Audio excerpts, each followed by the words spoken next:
Friday, April 1. Look at this quote from Ellen White. It comes from The Desire of Ages, page 317.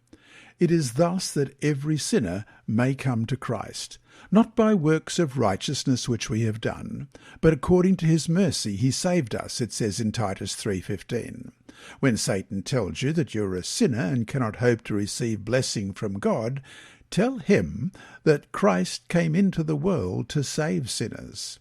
We have nothing to recommend us to God, but the plea that we may urge now and ever is our utterly helpless condition that makes his redeeming power a necessity."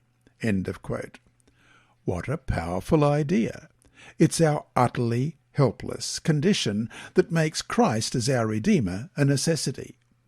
This truth is no different when we first come to Jesus or if we have been walking with him all our lives. Like those in the genealogy of Jesus' human side, we are sinners in need of grace.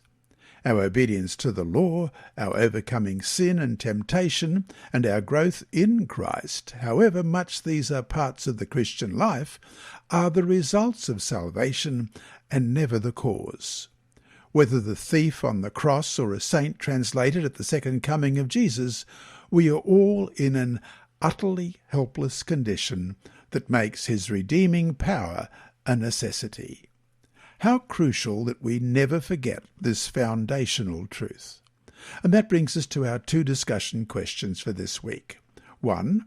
As we saw this week, Herod had grand misconceptions about prophecy that caused him to do some terrible things. Think about some of the false understandings of prophecy today. For instance, many believe that faithful Christians will be secretly and quietly taken up to heaven while family and friends are left behind to wonder why these people suddenly vanished into thin air. What are some of the potential dangers of holding such a false understanding of prophecy? Or what about the idea that the temple in Jerusalem must be rebuilt and animal sacrifices reinstated as one of the final events in Earth's history? What other misconceptions about prophecy should help impress us with just how important a correct understanding of prophecy really is? And question number 2. So often, in many cultures and societies, who your parents are and what class you are born into are deemed very important. This is a tradition that seems to be found all through history and is deeply ingrained in many places, even today. Why is this worldly idea so contrary to everything the gospel stands for?